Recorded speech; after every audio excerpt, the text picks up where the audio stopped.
Hi everyone, my name is Jen and I'm from Fiore Floral Studio in Charlottesville, Virginia. Welcome everyone from Ting, and thank you so much to Marin for getting this project started. What a cute idea for the holidays. I heard that a lot of you are having holiday parties this weekend, so hopefully this will serve for the most beautiful centerpiece you've ever had. I'm super excited to do this for you guys, so let's get started.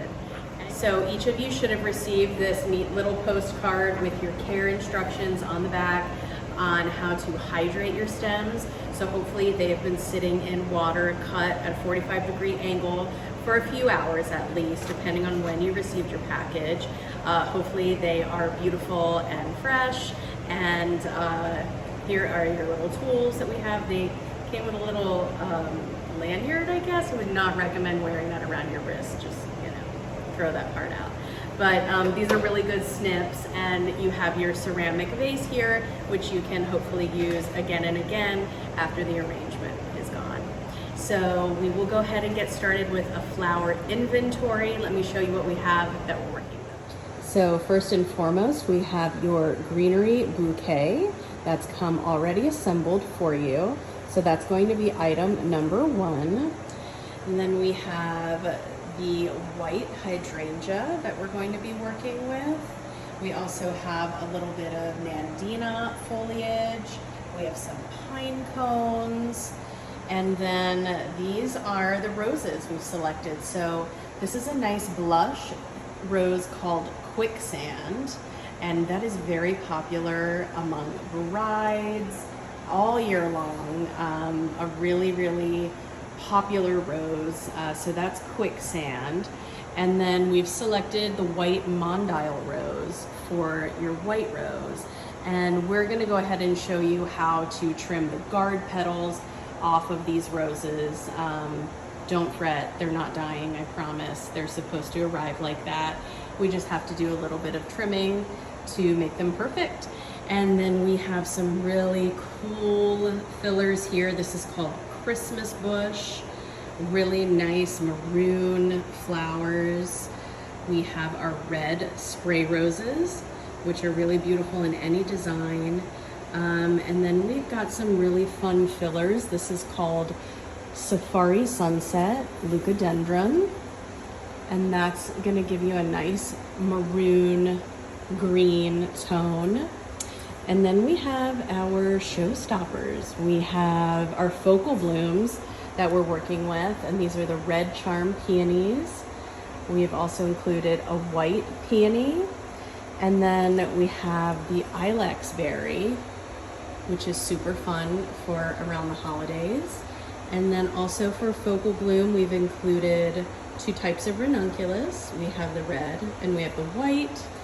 And then we have the red anemone, which is not open at the moment, but when it does, it's absolutely gorgeous. So we'll go ahead and get started with all of these blooms. Now that we've taken our flower inventory, we are going to fill our vases all the way to the top with water. And speaking of water, you want to check it every day or so just to make sure it's all the way filled to the top. And I would recommend trimming your blooms and making sure that the water is changed at least every other day. We'll give you a couple of other flower care tips towards the end, but first off, we're going to snip that rubber band off of the greenery, and this is already assembled for you. So if you have taken it apart and unassembled, don't worry, just bunch it back up, stick it right in your vase.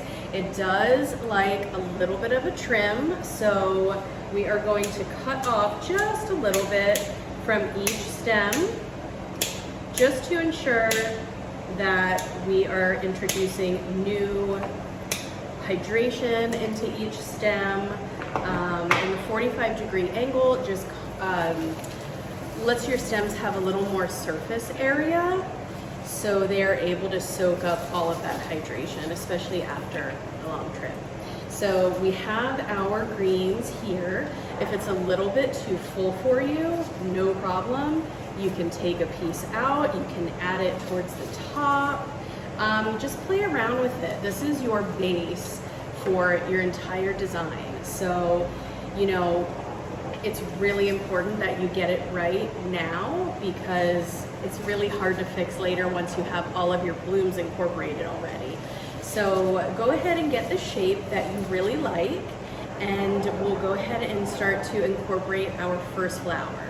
So the first bloom that I like to work with is the hydrangea, just because of the surface area and the volume it has. It really gives you a nice canvas to work with for the rest of the flower arrangement. So we're working with about 3 per arrangement. I've included an extra just in case, because there is a lot of wilt on a bloom like this. So your secret when you're working with hydrangeas is absolutely love water. So you can submerge the top of the head in a bucket of water, take it out, recut it at 45 degrees, it'll be good as new within an hour. So if that's happened with any of your hydrangeas, don't fret, just do that and they'll come right back to life. So when you're cutting your stems, they're going to arrive long like this. You kind of just want to envision where you want to put it in the arrangement. Cut it a little bit longer than expected at first, and then just put it in. So these arrangements, because they have so much greenery, they allow for some mistakes. They're graceful. You can pull it out a little bit if you want to, if you cut it a little too short. As long as the water is filled all the way to the top, it's not going to matter. Just make sure it is getting a little bit of water there. So you see that we inserted that at the base of the vase, so it has a little bit of a hang down effect. So we're going to cut our next one a little bit longer, and we're going to put it in the next corner over.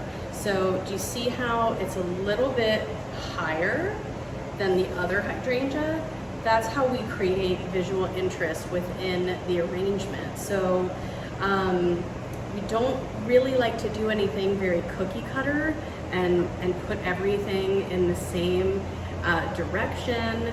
We like it to have a lot of visual interest, and you create visual interest by putting things off center and kind of just playing around with it and making it your own. So we've got our third hydrangea here, and we're just gonna stick it right there. So we've created a little bit of a triangle effect with these blooms. So now with our fourth hydrangea, what we're going to do is cut it a little bit taller, and we're going to put it right in the top here. And we're going to let it hang down just a little bit. So it's a little hard to see from this angle, but we've got one right in the top there, right where it should be. So you can arrange this one of 2 ways.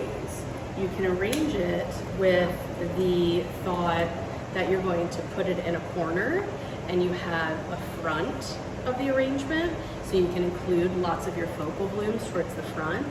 Or if it's going on a dining room table per se, and you and your guests are going to be seeing it from all angles, you might want to be a little more strategic about where you place your blooms towards the front and towards the back. So I am going to show you the way that I usually design, and that is for one focal piece to be towards the front.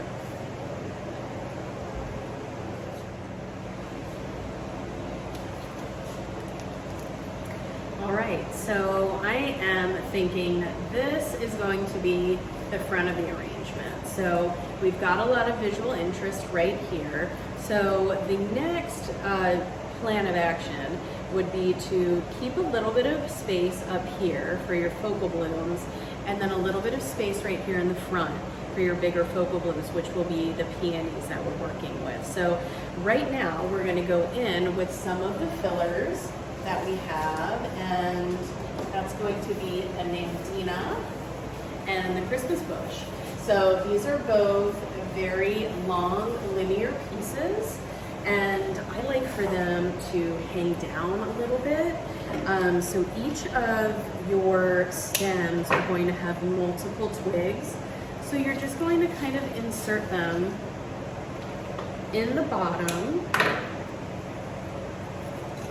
And then kind of just go all the way around and try to fill it wherever you think it needs a little bit of color, all right?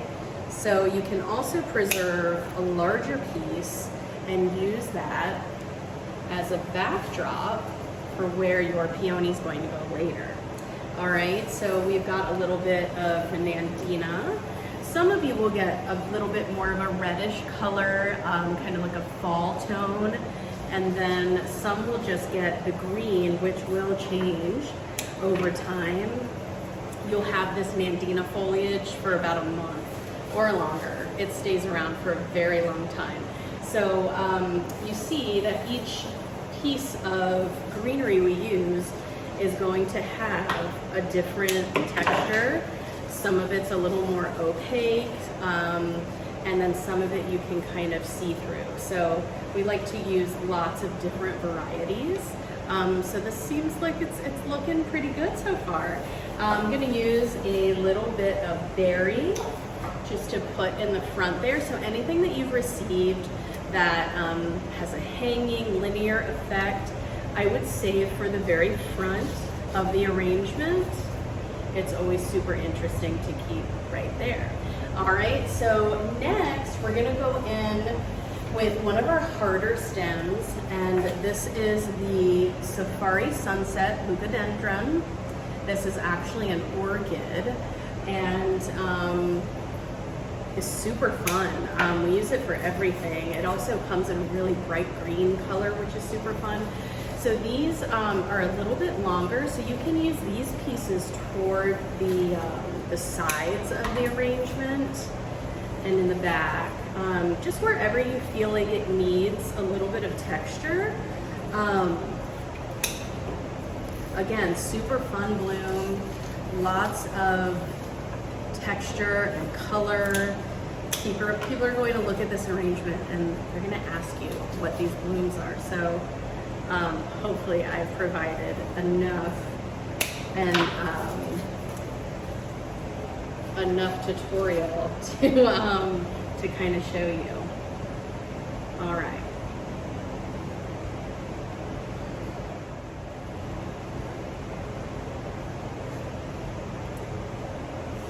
So there are a lot of different new names, I'm sure. So hopefully you'll remember them all when people start to ask you. So next we're gonna go in with our spray roses here. These are red Mikado spray roses. And these don't need to be trimmed too much like a traditional rose. They just kind of do their own thing, but very, very important to trim it before you put it in. And again, just wherever you think your arrangement needs a little bit of color, we're going to put these, all right? They also have a nice kind of viney effect. It's way different to use a spray rose versus a regular rose that just has one direction, very one-dimensional. These create so much interest in the arrangement, and they kind of serve for just a little different piece of the entire conversation. All right, so we have a lot more color happening here. It looks like it's starting to come together nicely. So we have our spray roses in there. What I would like to put in next would be our stock. So stock is something that's grown all year long. It smells like bubble gum to me. You should smell it here in the spring. We get a lot of it locally. And we have every single color. So we've chosen white for you today. And I want to keep these a little bit longer. So I'm going to cut these probably at like 14 to 16 inches. And go ahead and take all of those leaves off before you insert it in. And we'll just kind of create a little bit of height with this stalk here.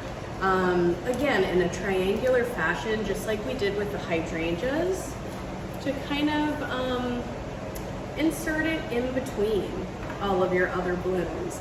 And another fun thing to do with the stalk, like we did with the berries, is to use a little bit toward the front and create kind of like a linear line of sight there. I don't really know if I like that one there. I think we want to keep it more towards the back because it is a little bright and stunning. And we already have that white hydrangea in the front too. So you never want to put too much of the same color or shade next to another flower with the same shade, just because it gets lost in there sometimes. So I think it's time for our roses and the next peonies. So I'm going to show you the two varieties of roses again. So we've got the white mondile, and then we have the quicksand. So I've already trimmed most of these roses for you, but here's one that I have not. And you can see that it has those guard petals on there. You're just gonna peel them off, just like that, and clip them from the bottom. Now, it's going to make the rose a little bit smaller, but when it opens up, you won't see those darker petals. And so when you're working with a white rose, that's very, very important to trim the guard petals. But when you're working with something like the quicksand rose, you'll see that those guard petals have sometimes like a little bit of a raspberry tone on the edge, or a little bit of a yellow or a tan. So some people actually like to leave the guard petals on a rose like this. So it's up to you. I like to trim everything back just so it looks fresher. But one really cool thing, and I love showing people this, when you have a rose that's pretty delicate like the quicksand and it hasn't opened yet all the way, and say you want to use it that day and you don't have time for it to open, you take it upside down, spin it just a few times, and then you have a whole different look to your rose. It's opened up and ready to use. So we do this a lot for weddings, when we don't have time for things to open naturally and we really need them to open for photos. That's the trick. So that's pretty fun. I would do that with one or two of your roses just to create a little bit of a different look. But let's get started on arranging the roses. So why don't we do the white ones first? Again, we're going to cut at about a 14 to 12 inch length, and we're just gonna put them in strategically wherever you feel like it needs a little bit of a different color. Also in between blooms, so we have the two hydrangeas here. We could put one rose in between there. Still working with the white. We can put it towards the back next to that red rose. And then another important thing about arranging is to make sure that not everything is going in the same direction. So you want some roses that are a little bit higher, and then you want some that are coming out from the side of the vase at a little bit of a lower angle. So it looks like we need something right here, am I right? So we're gonna go in pretty low and insert it at an angle, and now that looks a little fuller. All right, so it looks like we've started with these quicksand roses. I'm gonna spin them up and put them in, and we'll see what it looks like in a second. That's starting to look pretty good. And again, just wherever you feel like it needs to go. There's no right or wrong answer. This is your arrangement.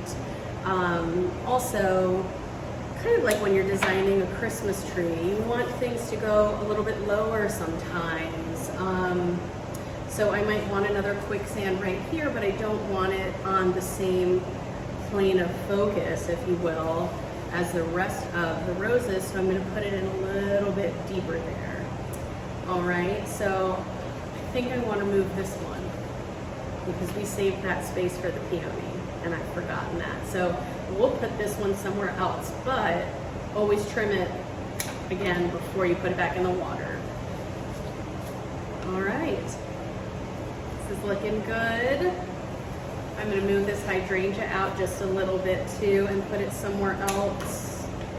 And you'll be doing that a lot, and that's okay, because no one ever gets it on the first try. It takes practice. Also, one thing that you've seen that I've been doing is trimming a little bit of the greenery so you can see the base a little bit more too. And that's something that you might want to keep doing. As I'm moving this around, I'm noticing that some of the hydrangeas are a little bit too low. So if you like where they are, that's fine. You can keep them there, or you can trim a little bit of the flower. Hydrangeas do get pretty large once they're hydrated. So sometimes they can get a little floppy and you will have to trim them a little bit. So we'll go ahead and start to put some of our focal blooms in. And I've moved a couple of my blooms around. I'm pretty happy with the overall shape of it. And it's time to incorporate our focal blooms. So I'm going to do one of the red charm peonies first. And we're going to include that in the very front of the arrangement here. You're going to want to trim most of these leaves off just because they really like to suck a lot of moisture from the flower. Same thing with the hydrangeas. Make sure all of those leaves are off. All right, so I'm going to do this at, say, 10 inches or so, because I want it to be a little bit shorter. All right, so there's that first focal bloom right in there. If you feel like you have kind of a little hole with nothing in the middle right now, you can take a little bit of the greenery from the sides of the arrangement and put it in there so it can serve as a grid for the rest of the flowers that you're going to put in. Or just grab something from outside or from your yard if you like some of the foliage that you have out there. We're going to do our white peony next, and I would like to put that right next to the red one, just because I think they look really beautiful together.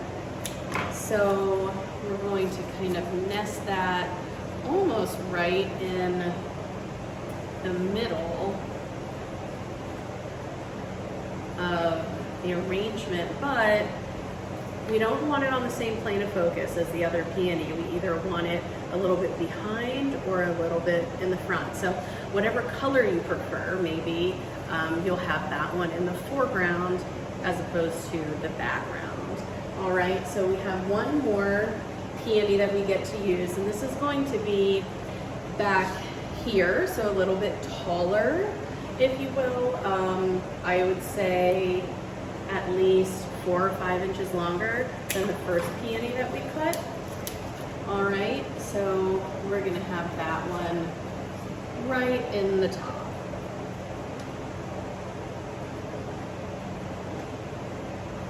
That's looking pretty good. And then we just need to add a little bit more interest here in the middle. We're gonna take the rest of our Christmas bush that we have left. We're gonna trim it up, put it right there in the middle. And this looks a little different from this angle that you're seeing it at, but once I show you the photos and the video of the way it looks from my standing point of view, it'll all make sense. All right, so again, just kind of put some foliage or extra blooms you have hanging around in those holes. And we're ready for our last touches here. We have our ranunculus that are super wiry and fun and whimsical. These always add such a touch of class to every arrangement that we do. We try to arrange with ranunculus in every single arrangement that we do. So They're meant to be long, tall, wiry, whimsical. They add a lot to each arrangement. So you can include them towards the front. You can include them as a long piece. And you'll see as you get further in the arrangement, things are a little bit harder to put in because there's lots of greenery, there's lots of volume. So you can always kind of stick your finger down in there just to see how far you need to go. So that one looks super cute hanging out. And then we have our red. I would reserve the red for the last, just to see where you want to put that last pop of color. All right, and they can, they don't all have to be facing forward. They can be facing towards the back. You know, you can, at this point, move some of your focal blooms all around and just have fun with it. Pull things out if you don't like where they are, put them in somewhere else. If you have an extra hydrangea towards the back, snip it, put it up towards the middle of the arrangement, but down low, so it's creating a little bit more of a depth. So I think this looks really good, and I'll go ahead and show you from a different angle. All right, so now you are seeing it from where I was designing, and now it looks a little bit fuller. There's a couple of spots where I still need to go in and add a couple of pine cones or a little bit more filler, and I would just do a couple of different finishing touches, like moving a peony here or there. Always make sure that your focal blooms are front and center, and that your roses are serving as a base to the entire design.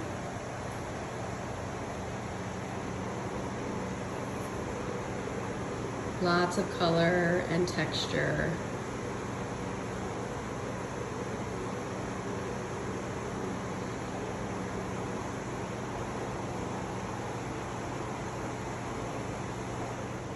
So this is it. I hope you guys had a great time. Thank you so much again for this opportunity.